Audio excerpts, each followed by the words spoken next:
My name is Chantell Marlow. I am a graphic designer and illustrator.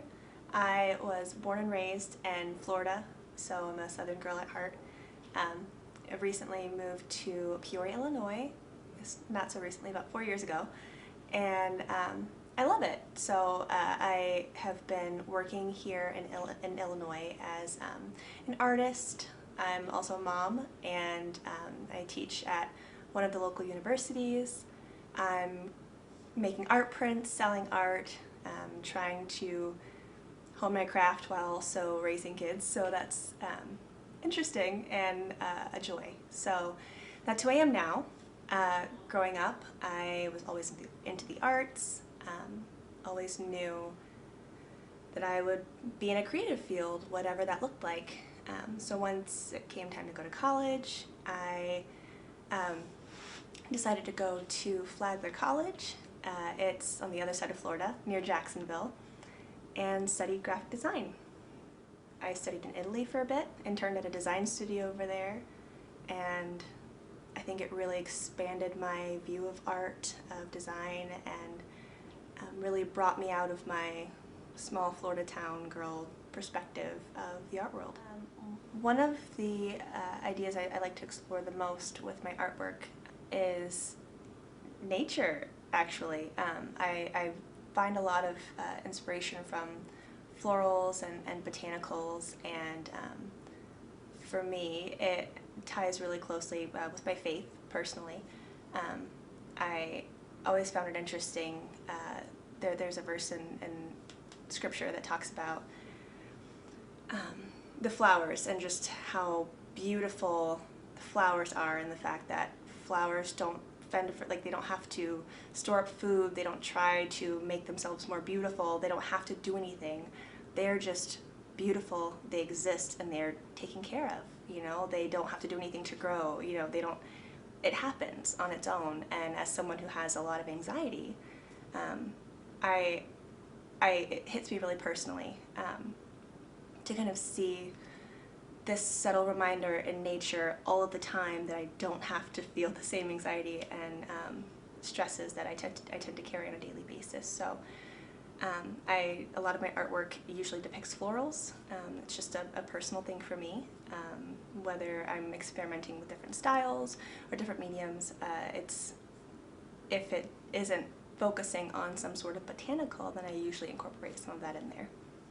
So these days I spend most of my creative time working on developing art prints, selling art prints, and trying to figure out how to lend my artwork to a greater audience, or just expanding its reach, I guess, because I feel like since it's sentimental to me and it's impactful for me, you know, if it can, you know, bring someone else a little bit of joy, then I want to figure out how to do that. So I've been doing a lot more licensing of my artwork with different companies, larger, smaller, doing wholesale prints for different shops all across the country, which is really cool. I'm excited for a few bigger projects to launch next year and also later this year that I can't quite talk about yet, but it will be really cool to see those things come to life. As a Black artist, or Black creative, again, since I was a kid, I was often the only Black kid in the art classroom, or you know, only one of maybe 2 or 3 Black kids in a play, for example. And because of that, we would all be cast as the slaves in the play, because, you know, the Black kids, I mean, obviously you cast them as the slaves, and, you know, that's the role that they get. And, you know, then going off to college and always being mistaken for the one other Black girl on campus who has curly hair, and our artworks being mixed up and combined or confused, you know, that was normal to us, you know. We would kind of sit around, not normal acceptable, but normal in the sense that, you know, we could share the stories with each other and they had the same stories to tell. You know, we were always annoyed that we got called the same names, and so sometimes you just kind of roll with it and you're like, hey, thanks for the compliment, and, you know, you continue about your day. And I mean, I have countless stories to say, but all that to say is joining the Peoria Guild of Black Artists was without a doubt, the first time I had ever been in a creative meeting with that many Black people. Never had I ever been around that many Black creatives. I mean, I didn't even know there were that many Black creatives in my own city, you know, let alone in a guild where we aren't the Black artist. You know, we aren't the diverse person who's in the group. We aren't the token Black creative. We're just artists. We're just artists with each other, and we can celebrate the victories and, you know, mourn the frustrations with each other, and then leave that at the door and then focus on the fun creative.